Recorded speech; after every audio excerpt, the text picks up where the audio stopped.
দর্শক, গ্রেফতার হয়েছে ওসমান হাদি হত্যার প্রধান আসামি ফয়সাল। ভারতের পশ্চিমবঙ্গ থেকে এক সহযোগী সহ পশ্চিমবঙ্গ পুলিশ তাকে গ্রেফতার করে। এই বিষয়ে আমাদের সার্বিক পরিস্থিতি জানাবেন ক্রাইম চিফ কামরুজ্জামান খান। আসলে আজকে গ্রেফতার কখন হন তিনি বা কিভাবে তাকে গ্রেফতার করা হয়?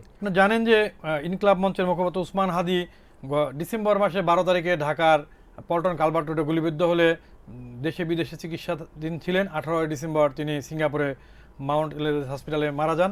এই ঘটনাটি একটি বাংলাদেশের রাজনীতিতে নতুন আলোড়িত ঘটনা, রাজনৈতিক অঙ্গনে ব্যাপক সমালোচিত ঘটনাও। এই ঘটনার পর থেকেই বিভিন্নভাবে বলা হচ্ছিল যে হাদির যে মূল ঘাতক ফয়সাল, সে হয়তো বা কোনোভাবে সীমান্ত পাড়ি দিয়ে ভারতে পালিয়ে গেছে বলে বিভিন্নভাবে বলা হচ্ছিল, বিভিন্ন সীমান্তের কথা বলা হচ্ছিল।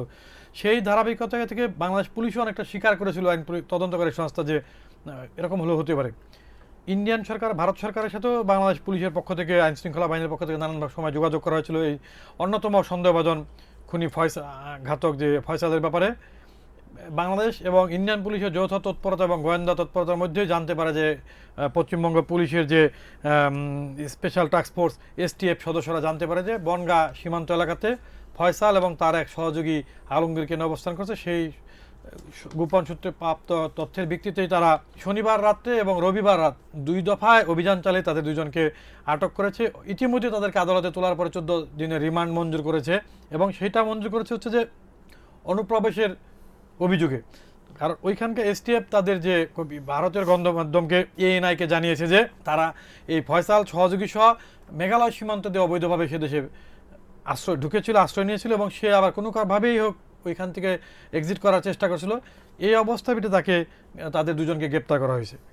এবং এই বাংলাদেশ পুলিশের সাথেও আমরা যোগাযোগ করেছি। ঢাকা মহানগর গোয়েন্দা পুলিশের যে যুগ্ম কমিশনার আছেন নজরুল ইসলাম সাহেব, তিনি আবার বললেন যে বিষয়টি তার জানা নেই, তিনি বিভিন্ন গণমাধ্যমে জানতে পেরেছেন, ভারতের পুলিশের পক্ষ থেকে তাদের সাথে কোনো যোগাযোগ করা হয়নি। তবে এরই মধ্যে বাংলাদেশের পুলিশের যে CID আছে, যে অপরাধ তদন্ত বিভাগ, সেটার প্রধান বলেছেন যে বন্দি বিনিময় চুক্তি আছে ভারতের সাথে আমাদের, সেটা পররাষ্ট্র মন্ত্রণালয়ের মাধ্যমে এই দুইজনের পরিচয় নিশ্চিত হওয়া গেলে তারপরে তাদেরকে বন্দি বিনিময় চুক্তির আওতায় দেশে ফিরিয়ে এনে হাদি হত্যার বিচারের মুখোমুখি তাদেরকে করা হবে।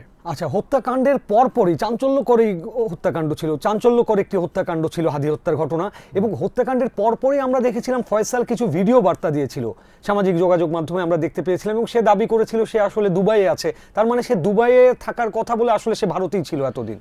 এখন তাই মনে হচ্ছে যে বিভিন্ন সোর্স থেকে বলছিল যে এর আগেও কিন্তু ফয়সালকে ভারতে আটকের খবর গণমাধ্যমে এসেছিল এবং সামাজিক যোগাযোগ মাধ্যমে এসেছিল, কিন্তু বাংলাদেশের আইন প্রয়োগকারী সংস্থা কেউই সেটা নিশ্চিত করতে না পারাতে ওইভাবে ফলাও করে বলা হয়নি। কিন্তু এখন যেটা ভিডিওর কথা বললেন, এখন মনে হচ্ছে যে ফয়সাল প্রশাসনকে, আইন শৃঙ্খলা বাহিনীকে কিংবা আলোচক সমালোচকদের চোখকে ধোঁকা দিতে এবং ভিন্ন খাতে প্রবাহিত করার জন্য তিনি দুবাইয়ের কথা বলছিলেন। আসলে যে আজকে এই আটকের মধ্যে যে প্রমাণ হচ্ছে যে সে ভারতেই বিভিন্ন জায়গাতে স্টেটে আত্মগোপনে ছিলেন কিংবা কারো আশ্রয় প্রশ্রয় ছিলেন।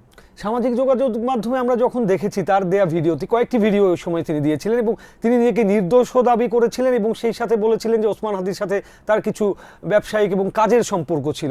এই বিষয়ে পুলিশ সর্বশেষ তদন্তে কি পেয়েছে?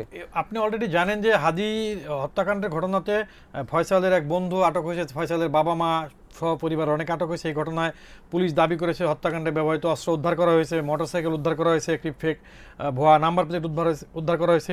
আসলে তাকে দেশে এনে ইন্টারোগেশন করলে এবং পূর্বে যারা গ্রেপ্তার হয়েছে তাদের মুখোমুখি করলে পরে জিনিসটা হয়তো ক্লিয়ার হওয়া যাবে যে ফয়সালের এই হাদি হত্যাকাণ্ডে কতটুকু সম্পৃক্ততা আছে এবং তার যে দাবি নির্দোষী সেটা কত সত্য না বা আসলে সে জড়িত, এটা বেরিয়ে আসবে।